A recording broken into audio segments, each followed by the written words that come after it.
మన దేశంలో ఇప్పుడు 101 మిలియన్ జనాభా మధుమేహంతో బాధపడుతున్నారు. 315 మిలియన్ల జనాభా బ్లడ్ ప్రెషర్తో బాధపడుతున్నారు. 250 మిలియన్ల జనాభా కంటే ఎక్కువే ఊబకాయంతో బాధపడుతున్నారు. ప్రతి 9 మందిలో ఒక్కరికి జీవితంలో క్యాన్సర్ రిస్క్ ఉంది. ఒక్కసారి మన ఆరోగ్య సమస్యలకు కారణమేంటో ఆలోచిద్దామా? సింపుల్గా మన జీవితంలో మారినవి రెండే విషయాలు. ఒకటి డైట్, 2 హ్యాబిట్స్. 90% ఇప్పుడు వస్తున్న ఆరోగ్య సమస్యలకు కారణం కూడా ఆ రెండే. మనలో చాలా మందికి తెలుసు షుగర్ మంచిది కాదు అని, అతిగా తింటే ఊబకాయం వస్తుందని, అది ఎన్నో సమస్యలకు దారితీస్తుందని మన పిల్లలకు కూడా పెడుతున్నాం. ఇంట్లో స్వచ్ఛంగా వండుకుని తినే ఆహారమే ఆరోగ్యమని తెలిసినా మనమే మన పిల్లలను బయటికి తీసుకెళ్లి జంక్ ఫుడ్ అలవాటు చేస్తున్నాం. మనం నేర్పే ఈ చెడు అలవాట్ల వల్ల మన పిల్లల ఆరోగ్యాలను కూడా చెడగొడుతున్నాం.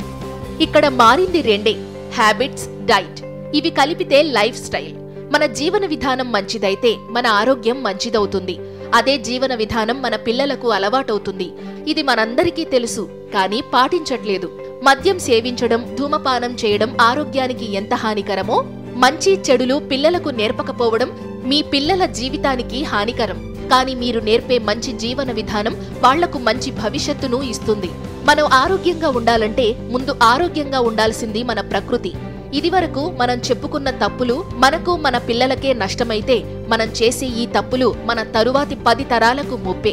ఇప్పుడు మనం పీల్చే గాలి కలుషితం, మనం తాగే నీరు కలుషితం, మనం తినే తిండి కలుషితం, మనం వినే శబ్దం, ఆలోచించే ఆలోచన అన్నీ కలుషితమే.